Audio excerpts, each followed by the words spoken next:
Swayam Prabha. Digital India. Educated India.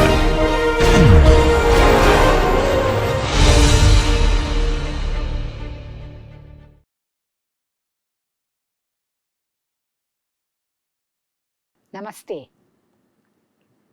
இப்பொழுது நாம் இரண்டாவது வரிசை நேரியல் சாதாரண சமபடுத்துவமான வகைக்கெழு சமன்பாடுகள் மற்றும் ஆரம்ப நிலை நிபந்தனைகள் கொடுக்கப்பட்டுள்ள சில கணக்குகளை பார்த்து அவற்றின் தீர்வுகள் எப்படி கண்டுபிடிக்க வேண்டும் என்பதை பார்ப்போம். முதலாவதாக நமக்கு t square minus 3t y double prime plus ty prime minus t plus 3 into y equal to 0 என்ற வகைக்கெழு சமன்பாடு கொடுக்கப்பட்டிருக்கிறது.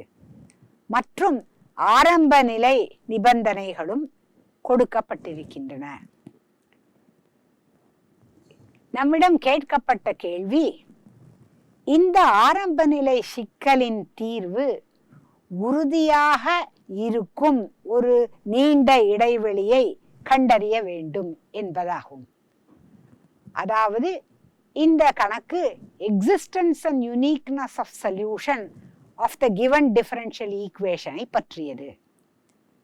நாம் இந்த ஆரம்ப நிலை சிக்கலை தீர்வு செய்யும் வண்ணம் உள்ள ஒரு தீர்வு இந்த டிஃபரன்ஷியல் ஈக்குவேஷனிற்கு உறுதியாக ஒரு இடைவெளியில் இருக்கிறதா என்பதை கண்டுபிடிக்க வேண்டும். அதனால் முதலாவதாக டிஃபரன்ஷியல் ஈக்குவேஷனை ஸ்டாண்டர்ட் ஃபார்மில் எழுதலாம். அப்படி எழுதினால் அது y double prime plus t by t square minus 3 of t into y prime plus minus t plus 3 by t into y equal to 0 என்பதாகிறது. இதிலிருந்து p of t என்பது t by t square minus 3, t I cancel செய்தால் 1 by t minus 3 என்று கிடைக்கிறது. q of t என்பது minus t plus 3 by t என்று ஆகிறது. அதாவது differential ஈக்குவேஷனின் கெழுக்கள் p of t, q of t என்பவை t is equal to 3, t is equal to 0 என்ற புள்ளிகளில் மட்டும்தான் வரையறுக்கப்படவில்லை, தொடர்ச்சியானதாக இல்லை. அதனால் டிஃபரன்ஷியல் ஈக்குவேஷனின் எல்லா கெழுக்களும் தொடர்ச்சியானதாகவும் இந்த ஆரம்ப நிலை புள்ளி t0 equal to 1 என்ற புள்ளியை உள்ளடக்கியதாகவும் இருக்கும் ஒரு நீண்ட இடைவெளி எதுவாக இருக்கும்? 0 less than t less than 3 என்பதாகும். ஏனென்றால் இந்த கெழுக்கள் p of t, q of t என்பது t equal to 0, t equal to 3 என்பதில் வரையறுக்கப்படவில்லை, தொடர்ச்சியானதாகவும் இல்லை. அந்த கெழுக்கள் 0 less than t less than 3 என்பதில் தொடர்ச்சியானவையாக இருக்கின்றன. அதனால் அந்த 0 less than t less than 3 என்ற இடைவெளி ஆரம்ப நிலை புள்ளி t equal to 1 என்பதையும் உள்ளடக்கி இருக்கிறது. எனவே எக்ஸிஸ்டன்ஸ் அண்ட் யூனிக்னஸ் தியரமில் கொடுக்கப்பட்டுள்ளபடி இந்த டிஃபரன்ஷியல் ஈக்குவேஷனின் தீர்வு நிச்சயமாக 0 less than t less than 3 என்ற இடைவெளியில் இருக்கும் என்பதாக தெரிகிறது. இந்த p of t என்பது தொடர்ச்சியானதாக -1 to 3 இல் இருக்கிறது. q of t தொடர்ச்சியானதாக 0 to 3 இல் இருக்கிறது. அதனால் நிச்சயமாக 0 less than t less than 3 என்ற இடைவெளியில், அதை I என்று குறிப்பிட்டால் அந்த இடைவெளி I is equal to 0 to 3 என்ற இடைவெளியில் நிச்சயமாக இந்த டிஃபரன்ஷியல் ஈக்குவேஷனின் தீர்வு இருக்கும். அந்த இடைவெளி ஆரம்ப நிலை புள்ளி t equal to 1 என்பதை உள்ளடக்கியுள்ளதாக இருக்கிறது என்பது நமக்கு புலப்படுகிறது. இதை நாம் எக்ஸிஸ்டன்ஸ் அண்ட் யூனிக்னஸ் தியரத்தை கொண்டு கண்டுபிடித்திருக்கிறோம். அடுத்ததாக ரான்ஸ்கியன் சம்பந்தப்பட்ட ஒரு கேள்வியை பார்ப்போம். FG என்ற இரு செயல்பாடுகளின் ரான்ஸ்கியன் 3e⁻²t என்று கொடுக்கப்பட்டிருக்கிறது. அதில் ஒரு செயல்பாடு f(t) என்பது e⁻4t என்றால் g(t) என்பது என்ன என்று கேள்வி கேட்டிருக்கிறார்கள். அதனால் ரான்ஸ்கியன் ஆஃப் f, g என்ன என்று எழுதலாம். டெஃபனேஷனை உபயோகித்தால் அது f, g, f', g' என்பதாகும். f(t) என்பது கொடுக்கப்பட்டிருக்கிறது e⁻4t என்று. அதை சப்ஸ்டிடியூட் செய்தால் நமக்கு ரான்ஸ்கியன் of f, g of t is equal to e⁻4t g of t 4e⁻4t g'(t) என்று வருகிறது. இதை விரிவு செய்தால் நமக்கு e⁻4t into g' of t minus 4e⁻4t into g of t என்று வருகிறது. இதுதான் ரான்ஸ்கியன் ஆஃப் f, g. ஆனால் ரான்ஸ்கியன் ஆஃப் f, g 3e⁻2t என்று கொடுக்கப்பட்டிருக்கிறது. அதனால் e⁻4t into g' of t minus 4e⁻4t into g of t is equal to 3e⁻2t என்று ஆகிறது. அதனால் நமக்கு dg/dt minus 4g of t is equal to 3e⁻²t என்று கிடைக்கிறது. இது ஒரு முதல் வரிசை நேரியல் சாதாரண வகைக்கெழு சமன்பாடு லெக்ராஞ்ச் ஃபார்ம் இல் உள்ளது. அதனால் இதன் integrating factor e⁻4 integral dt, அதாவது e⁻4t என்று கண்டுபிடிக்க முடிகிறது. அதனால் இதன் தீர்வு g of t into e⁻4t is equal to integral 3e⁻2t into e⁻4t dt plus a constant k. இதை இன்டகிரேட் செய்தால் நமக்கு 3e⁻60/-6 plus k என்று வருகிறது. அதனால் g of t என்ற செயல்பாட்டை உடனே தீர்மானிக்க முடிகிறது. அது g of t என்பது -1/2 into e⁻2t plus k into e⁻4t என்பதாகிறது. அதனால் இரு செயல்பாடுகளின் ரான்ஸ்கியன் கொடுக்கப்பட்டு அதில் ஒரு செயல்பாடு என்ன என்பதையும் கொடுக்கப்பட்டிருந்தால் இரண்டாவது செயல்பாடு என்ன என்பதை கண்டுபிடிக்கலாம் இந்த வழிமுறையை பின்பற்றி என்பது நாம் புரிந்து கொள்ள முடிகிறது. அடுத்ததாக நமக்கு சில ஆரம்ப நிலை சிக்கல்களும் அவற்றின் தீர்வுகள் நிச்சயமாக இருக்கும் நீண்ட திறந்த இடைவெளிகளும் கொடுக்கப்பட்டிருக்கின்றன. இவற்றை நாம் பொருத்த வேண்டும். அதுதான் இங்குள்ள கணக்கு. முதலில் ty' plus 3y equal to t. அதன் ஆரம்ப நிலை நிபந்தனை y of 1 equal to 1, y prime of 1 is equal to 2 என்று கொடுக்கப்பட்டிருக்கிறது. இதனுடைய தீர்வு எந்த இடைவெளியில் இருக்கும் என்பதை கண்டுபிடித்து பொருத்த வேண்டும். ஆனால் நமக்கு 3 இடைவெளிகள் வலதுபுறத்தில் கொடுக்கப்பட்டிருக்கின்றன. இவற்றில் எந்த இடைவெளியில் இந்த ஆரம்ப நிலை சிக்கலின் தீர்வு இருக்கும் என்று கண்டுபிடித்து பொருத்த வேண்டும்.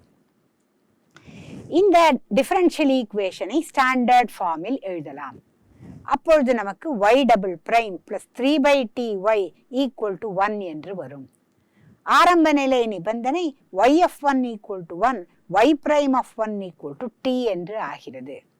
இதனுடைய கெழு 3/t என்று இருக்கிறது. அதாவது q of t, p of t is 0. q of t 3/t என்று இருப்பதால் t equal to 0 என்ற புள்ளியில் q of t வரையறுக்கப்படவில்லை, தொடர்ச்சியானதாகவும் இல்லை. எனவே t equal to 0 என்ற புள்ளியை நீக்கி ஒரு இடைவெளியை எடுத்துக்கொண்டு அந்த இடைவெளி இந்த ஆரம்ப நிலை புள்ளி 1 உள்ளடக்கியதாக இருக்கும் பட்சத்தில் அந்த திறந்த இடைவெளியில் இந்த வகைக்கெழு சமன்பாட்டின் தீர்வு நிச்சயமாக இருக்கும் என்று நாம் கூறலாம். அதனால் t = 0 என்ற புள்ளியை நீக்க வேண்டும். அந்த திறந்த இடைவெளி t = 1 என்பதை உள்ளடக்கி இருக்க வேண்டும். இந்த 3 இடைவெளிகளில் எவை இந்த நிபந்தனைகளை நிறைவு செய்கின்றன என்று பார்ப்போம். -1 to 1 என்பது 0வை உள்ளடக்கி இருக்கிறது. ஆனால் நமக்கு அந்த திறந்த இடைவெளி உதவாது. ஏனால் t = 0வில் q வரையறுக்கப்படவில்லை. அதனால் இந்த டிஃபரன்ஷியல் ஈக்குவேஷன் ஏயுடன் 1ஐ பொருத்த முடியாது. அடுத்ததாக இந்த 0 to 4 என்பதை எடுத்துக்கொண்டு பார்க்கலாம். I = 0 to 4 என்பதாக இருக்கிறது. இதில் t = 0 என்பது உள்ளடக்கி இருக்கவில்லை. ஆனால் இது 1 என்ற ஆரம்ப நிலை புள்ளியை உள்ளடக்கி இருக்கிறது. ஆனால் நமக்கு ஒரு நீண்ட திறந்த இடைவெளி தேவை. அந்த இடைவெளியில் உள்ள எல்லா புள்ளிகளிலும் இந்த டிஃபரன்ஷியல் ஈக்குவேஷனின் தீர்வு இருக்கும் நிச்சயமாக என்பதை கொண்டுதான் பொருத்த வேண்டும். அப்படி பார்த்தால் I = 0 to ∞ என்ற திறந்த இடைவெளி t = 1 என்ற புள்ளியை உள்ளடக்கி இருக்கிறது. t = 0வை உள்ளடக்கவில்லை. இது ஒரு நீண்ட திறந்த இடைவெளியாக இருக்கிறது. t 0 அல்லாத எல்லா புள்ளிகளிலும் தீர்வு இருக்கும் வண்ணம் இந்த டிஃபரன்ஷியல் ஈக்குவேஷன் இருப்பதால் I = 0 to ∞, அதாவது கொடுக்கப்பட்டுள்ள டிஃபரன்ஷியல் ஈக்குவேஷனின் தீர்வு நிச்சயமாக 0 to ∞ இருக்கிறது என்பது தெளிவாகிறது. அதனால் நாம் ஏயுடன் 2வை பொருத்த வேண்டும். அடுத்ததாக B கொஸ்டினை எடுத்துக்கொள்ளலாம். t × t - 4y" plus 3ty' plus 4y = 2, y of 3 is 0, y' at 3 is -1 என்ற ஆரம்ப நிலை டிஃபரன்ஷியல் ஈக்குவேஷன் கொடுக்கப்பட்டிருக்கிறது. இதை ஸ்டாண்டர்ட் ஃபார்மில் எழுதினால் y" plus 3/t - 4y' plus 4/t × t - 4y = 2/t × t - 4 என்று வருகிறது. இதன் கெழுக்கள் p of t 3/t - 4, q of t 4/t × t - 4, r of t 2/t × t - 4 என்பதாகிறது. நிச்சயமாக t = 0, t = 4 என்ற இரண்டு புள்ளிகளிலும் இந்த கெழுக்கள் p, q, r என்பவை வரையறுக்கப்படவில்லை, தொடர்ச்சியானவையாகவும் இல்லை. நாம் கண்டுபிடிக்க வேண்டிய இடைவெளி 3 என்ற ஆரம்ப நிலை புள்ளியை உள்ளடக்கியதாக இருக்க வேண்டும். ஆனால் அது 0, 4 என்ற இரண்டு புள்ளிகளையும் உள்ளடக்கி இருக்கக்கூடாது. ஒரு இடைவெளி I என்பது 0, 4 என்பதை உள்ளடக்காமல் 3 என்ற புள்ளியை உள்ளடக்கி இருப்பதாக இருந்தால் அந்த இடைவெளியில் இந்த டிஃபரன்ஷியல் ஈக்குவேஷனிற்கு நிச்சயமாக தீர்வு இருக்கும் என்று எக்ஸிஸ்டன்ஸ் அண்ட் யூனிக்னஸ் தியரம் சொல்கிறது.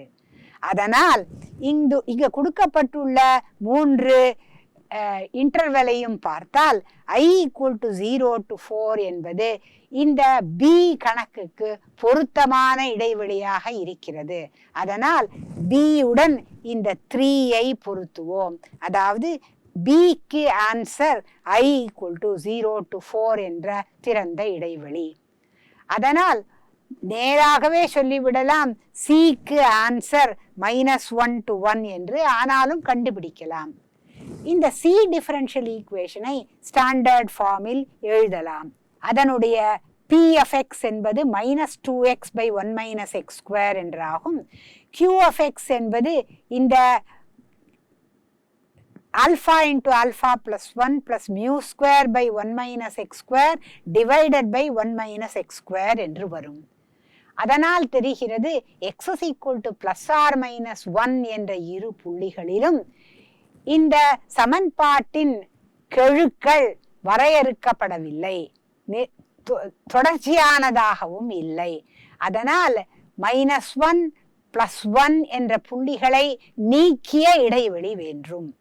மற்றும் ஆரம்ப நிலை நிபந்தனை 0 என்ற புள்ளியில் கொடுக்கப்பட்டிருக்கிறது.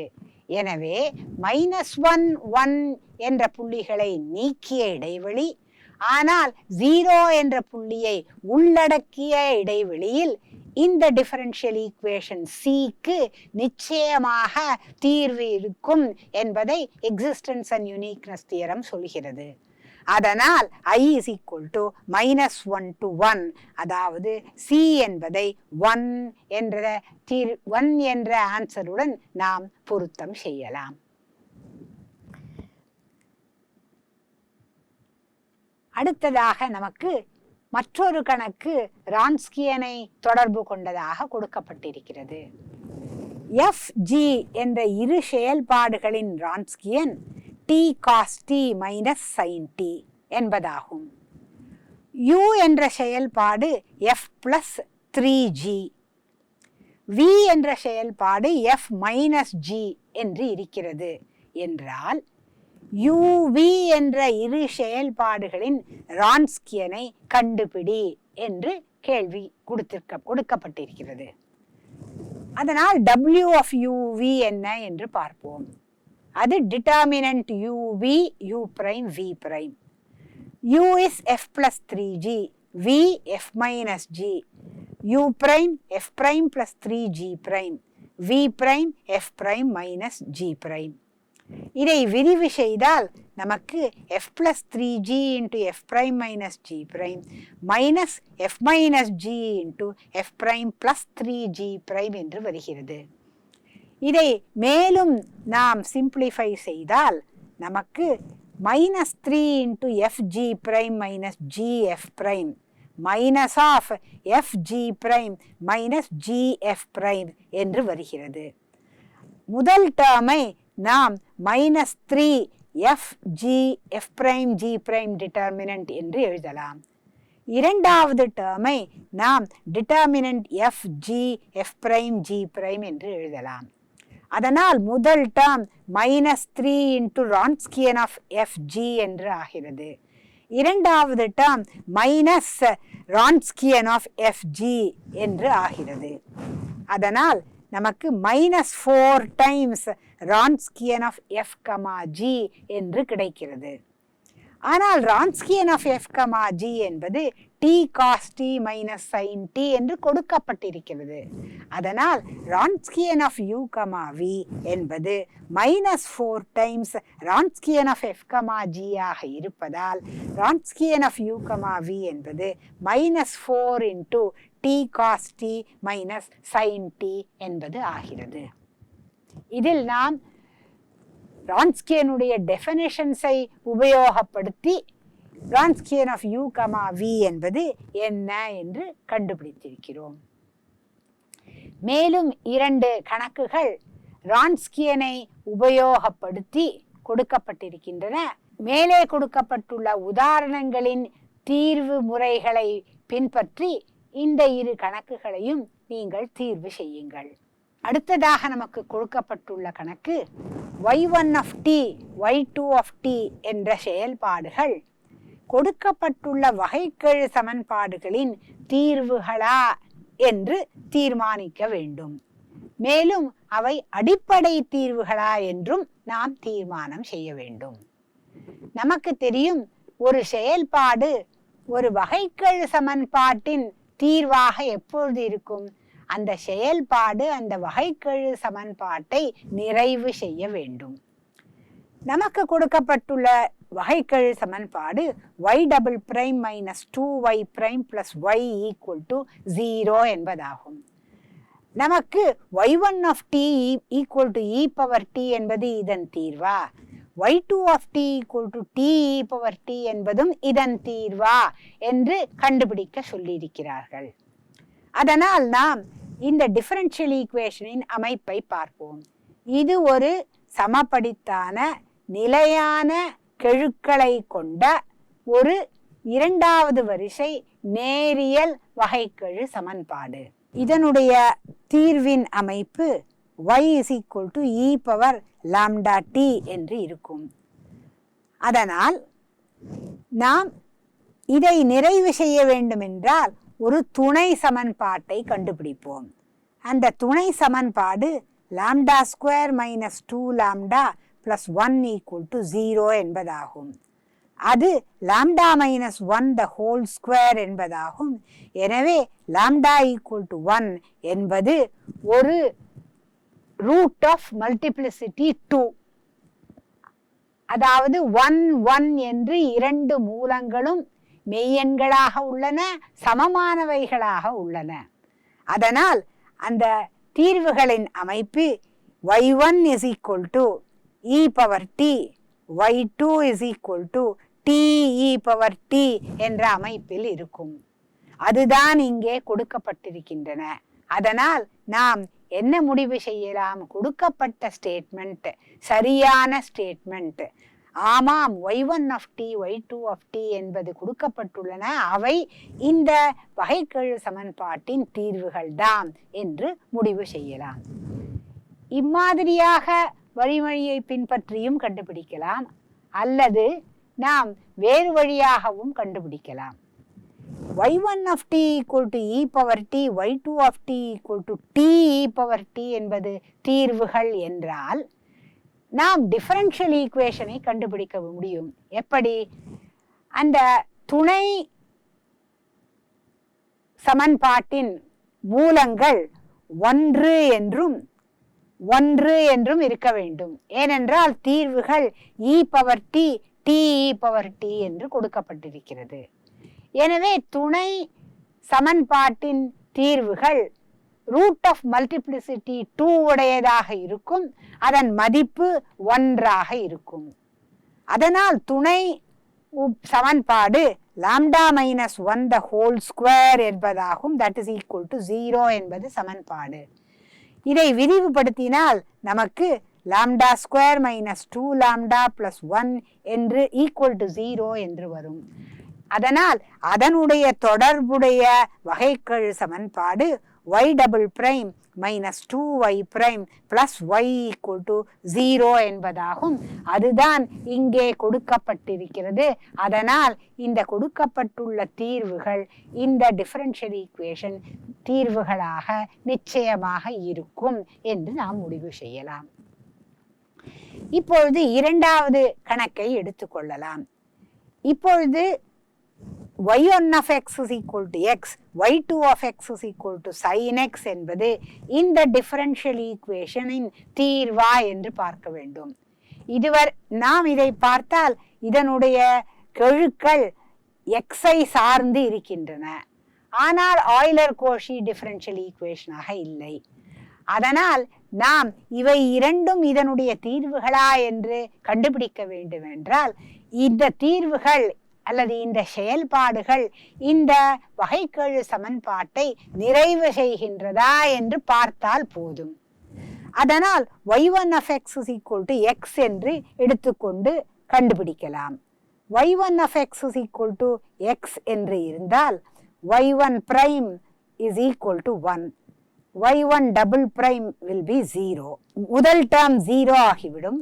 இரண்டாவது term minus x into y1' 1 plus y is y1, that is x, minus x plus x is equal to 0.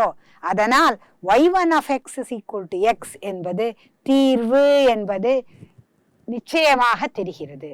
அடுத்ததாக y2 of x is equal to sin x என்பதை எடுத்துக்கொள்ளலாம்.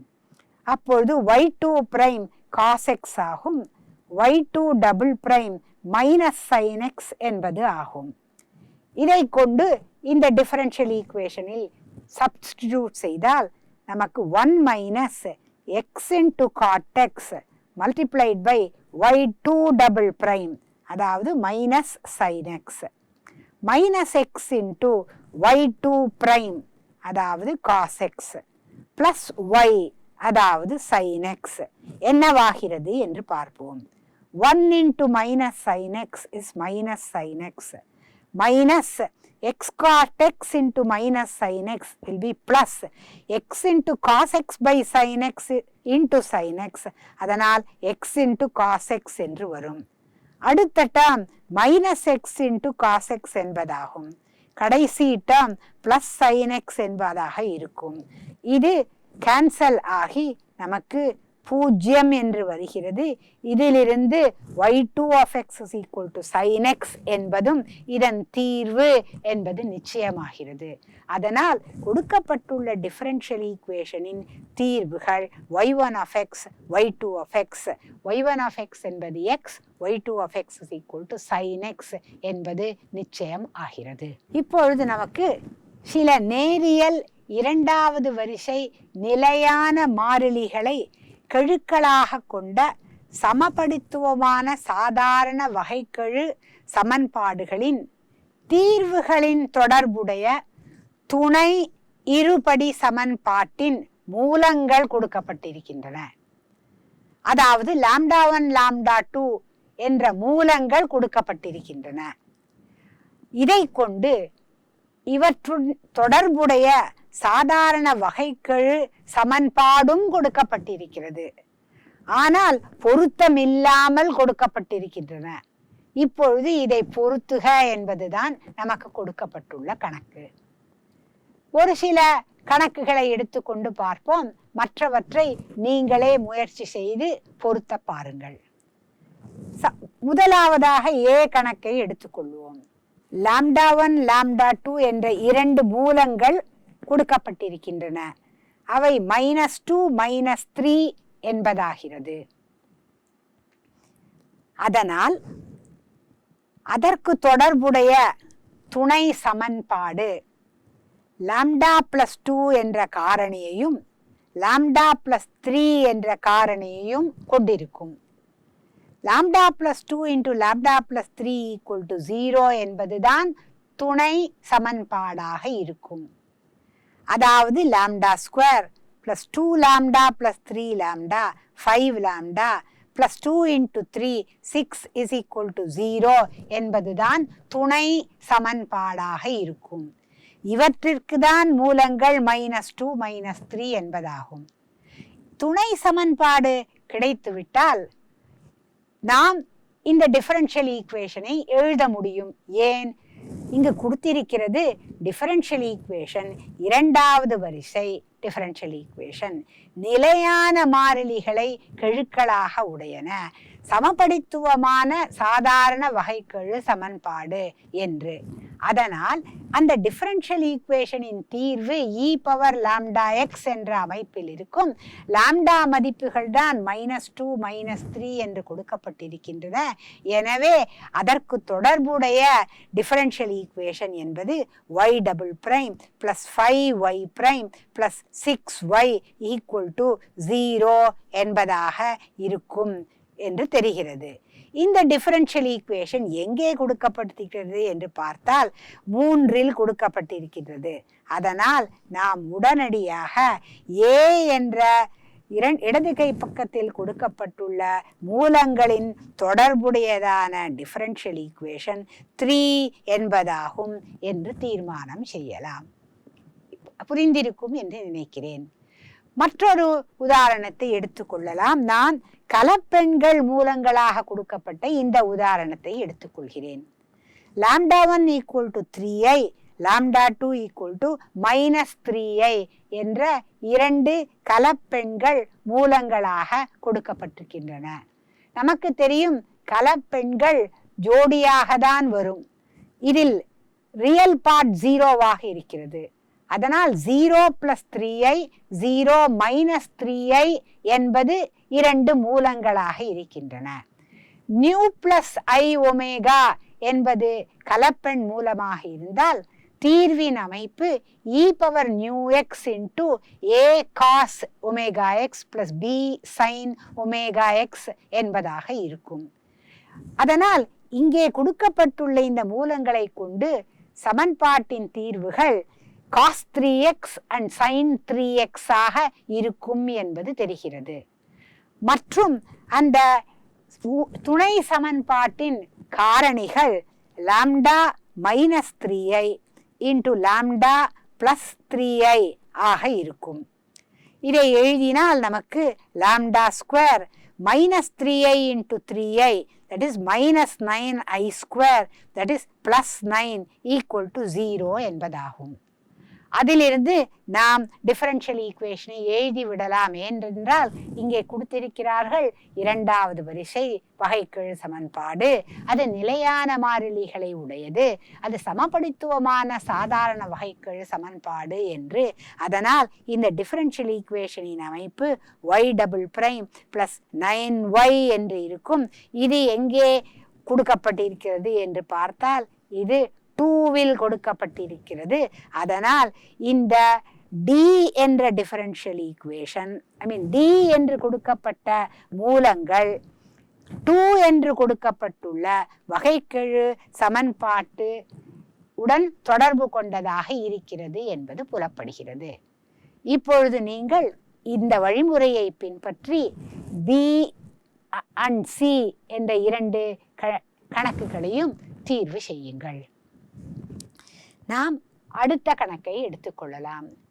இந்த அடுத்த கணக்கில் நேரியல் இரண்டாவது வரிசை நிலையான மாறிலிகளை கெழுக்களாக கொண்ட சமபடித்துவமான சாதாரண வகைக்கெழு சமன்பாடுகளின் தீர்வுகளின் தொடர்புடைய துணை இருபடி சமன்பாட்டின் மூலங்களின் தொகையும் பெருக்கல் பலனும் கொடுக்கப்பட்டிருக்கின்றன. முந்தைய கணக்கில் மூலங்களே கொடுக்கப்பட்டன. இந்த கணக்கில் மூலங்களின் தொகை λ1 + λ2 மற்றும் அவற்றின் பெருக்கல் பலன் λ1 λ2 என்பது கொடுக்கப்பட்டிருக்கிறது. அதன் தொடர்புடைய சாதாரண வகைக்கெழு சமன்பாட்டை எழுதுங்கள், அதனுடைய தீர்வுகளையும் பொது தீர்வுகளையும் எழுதுங்கள் என்று கொடுக்கப்பட்டிருக்கின்றன.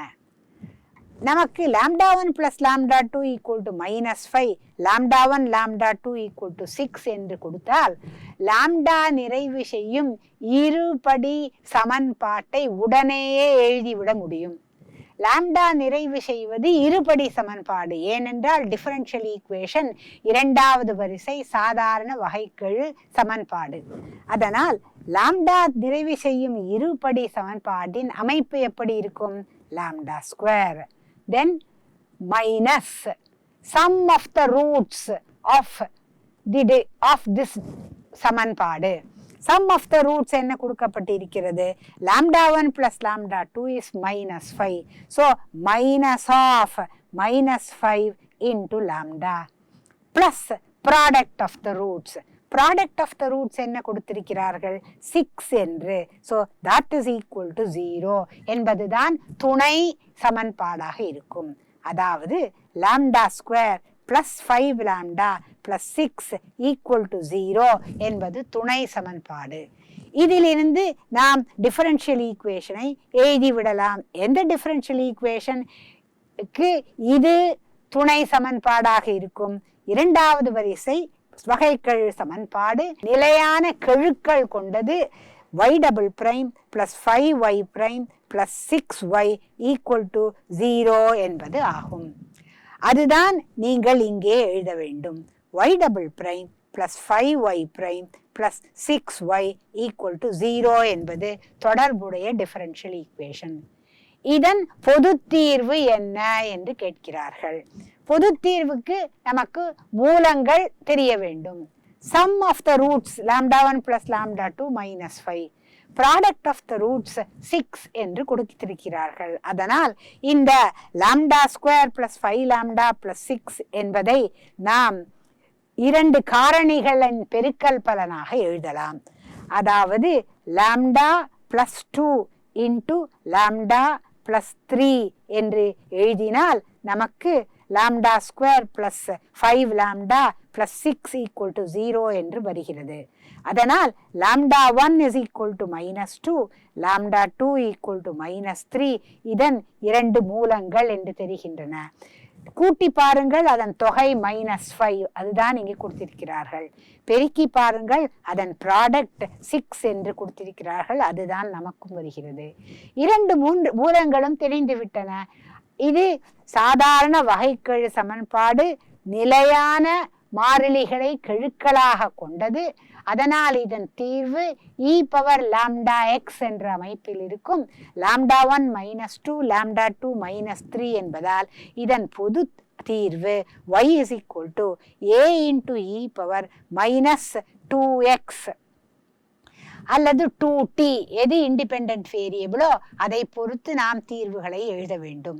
t இண்டிபெண்டன்ட் வேரியபிள் என்று எடுத்துக்கொண்டால் அது a e power minus 2t plus b e power minus 3t என்பதாகும். அதனால் மூலங்களின் தொகையும் பெருக்கல் பலனும் கொடுத்தால் சாதாரண வகைக்கெழு சமன்பாடு நிலையான மாறிலிகளை கெழுக்களாக கொண்டிருந்தால் அது சமபடித்தான வகைக்கெழு சமன்பாடாக இருக்கும் பட்சத்தில் நம்மால் உடனேயே அந்த வகைக்கெழு சமன்பாடு என்ன, அவற்றின் பொது தேர்வு என்ன என்பதை எழுதிவிட முடியும் என்பதைத்தான் இந்த உதாரணத்தின் மூலம் நாம் விளக்கியுள்ளோம். இதை கொண்டு நீங்கள் BCD என்ற மற்ற கணக்குகளின் தீர்வுகளையும் கண்டுபிடித்து எழுதுங்கள். அடுத்ததாக நாம் மற்றொரு கணக்கு பார்ப்போம். இதில் இரண்டாவது வரிசை நேரியல் சமபடித்துவமான நிலையான மாறிலிகளை கெழுக்களாக கொண்ட சாதாரண வகைக்கெழு சமன்பாடுகளின் பொது தீர்வுகள் கொடுக்கப்பட்டிருக்கின்றன. இதை தீர்வுகளாக உடைய வகைக்கெழு சமன்பாட்டை கொடுத்திருக்கிறார்கள். இவற்றை நாம் பொருத்த வேண்டும். கணக்கை எடுத்துக்கொள்வோம். ஏதோ ஒரு சாதாரண வகைக்கெழு சமன்பாடு நிலையான மாறிலிகளை கெழுக்களாக கொண்டது. இரண்டாவது வரிசை நேரியல் வகைக்கெழு சமன்பாட்டிற்கு c1 e power 3t c2 e power minus 2t என்பது தீர்வுகளாக இருக்கின்றன. λ1 equal to 3 λ equal to minus 2 என்பது மூலங்களாக இருந்தால் துணை சமன்பாடு λ மைனஸ் 3 λ பிளஸ் 2 என்ற காரணிகளை கொண்டிருக்கும். அதனால் துணை சமன்பாடு λ minus 3 into λ plus 2 equal to 0 என்பதாக இருக்கும். அதாவது துணை சமன்பாடு λ square minus λ minus 6 equal to 0 என்பதாக இருக்கும்.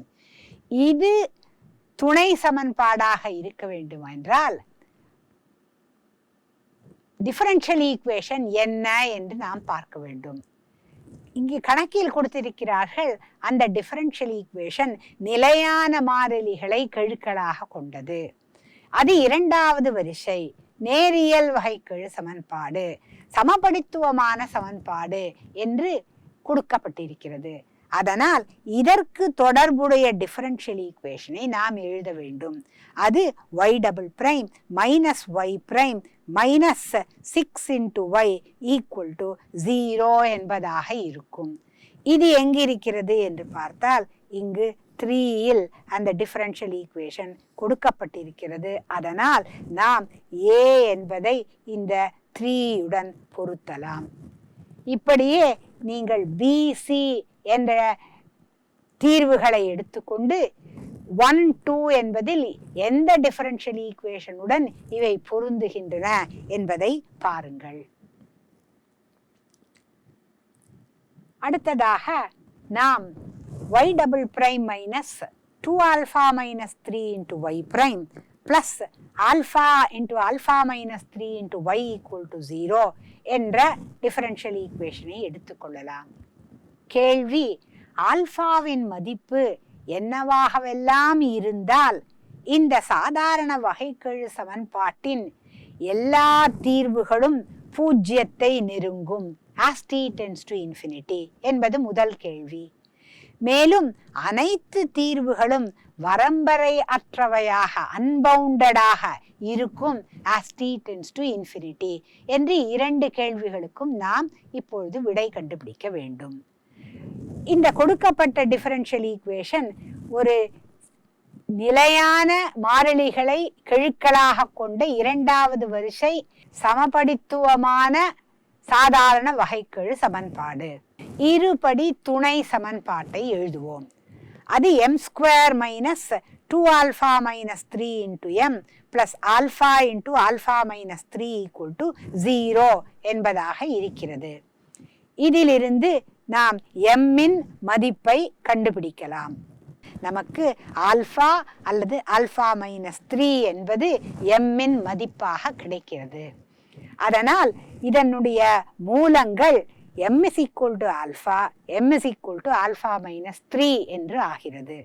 அதனால் அதன் தீர்வுகள் y1 of t equal to e power alpha t, y2 of t is e power alpha minus 3 into t என்பது ஆகிறது. இப்பொழுது நாம் இந்த இரண்டு கேள்விகளுக்கும் பதில் கொடுப்பதற்கு முயற்சி செய்ய வேண்டும். y1 of t is e power alpha t, y2 of t is e power alpha minus 3 into t என்பது எப்பொழுது பூஜ்ஜியத்தை நெருங்கும்? as t tends to infinity. இங்கு e power alpha minus 3 into t என்பது எப்பொழுது பூஜ்ஜியமாகும்? alpha minus 3 நெகட்டிவாக இருந்தால், அதாவது alpha less than 3 ஆக இருந்தால் தான் நடக்கும். e power alpha t என்பது எப்பொழுது பூஜ்ஜியமாகும்? ஆல்பா நெகட்டிவாக இருந்தால் தான் ஆகும். நமக்கு y1 of t, y2 of t என்ற இரண்டு தீர்வுகளும் எப்பொழுது பூஜ்ஜியத்தை நெருங்கும்? as t tends to infinity என்பது கேள்வி. அதனால் ஆல்பா நெகட்டிவாக இருக்கும் பொழுது y1 of t, y2 of t என்ற இரண்டு தீர்வுகளும் t tends to infinity என்ற சமயத்தில் பூஜ்ஜியத்தை நெருங்கும் என்பது நமக்கு தெரிகிறது. அடுத்ததாக எப்பொழுது y1 of t, y2 of t அன்பவுண்டடாக இருக்கும் என்பது கேள்வி. as t tends to infinity. இங்கு y1 of t e power alpha t என்பது எப்பொழுது அன்பவுண்டடாக போகும்? ஆல்பா பாசிட்டிவாக இருக்கும் பொழுது அன்பவுண்டடாக போகும். e power alpha minus 3 into t எப்பொழுது அன்பவுண்டடாக போகும்? ஆல்பா மைனஸ் 3 பாசிட்டிவாக இருக்கும் பொழுது, அதாவது ஆல்பா கிரேட்டர் than 3 ஆக இருக்கும் பொழுது e power alpha minus 3 into t அன்பவுண்டடாக ஆகும் as t tends to infinity. அதனால் இந்த இரண்டு தீர்வுகள் y1 of t, y2 of t எப்பொழுது இன்ஃபினிட்டியை நெருங்கும் as t tends to infinity when alpha is greater than 3 என்பது நமக்கு இதிலிருந்து தெரிகிறது. அடுத்ததாக நாம் y double prime plus 3 minus alpha y prime minus 2 into alpha minus 1 into y equal to 0 என்ற சமன்பாட்டை எடுத்துக்கொள்ளலாம். கேள்வி, ஆல்பாவின் மதிப்பு என்னவாகவெல்லாம் இருந்தால் இந்த சாதாரண வகைக்கெழு சமன்பாட்டின் எல்லா தீர்வுகளும் பூஜ்ஜியமாக இருக்கும் as t tends to infinity, அல்லது அனைத்து தீர்வுகளும் வரம்பரை அற்றதாக இருக்கும் as t tends to infinity என்று பார்க்க வேண்டும். போன கணக்கு செய்தது போலவே நாம் இந்த கணக்கையும் செய்தோம் என்றால் இருபடி துணை சமன்பாடு கிடைக்கிறது. அதன் மூலங்கள் நமக்கு m1 equal to minus 1, m2 equal to minus 2 minus alpha என்று வருகிறது. அதனால் இதன் தீர்வு y1 of t is e power minus t, y2 of t is e power minus alpha plus 2 into t என்று ஆகிறது. எனவே alpha greater than minus 2 என்கிற பொழுது y1 of t and y2 of t tends to 0. as t tends to infinity என்பது உடனே தெரிகிறது. ஆனால் as t tends to infinity, for no value of alpha y1 tends to infinity, ஏனென்றால் y1 of t e power minus t என்று இருக்கிறது. அதனால் y1 of t for no value of alpha tends to infinity as t tends to infinity.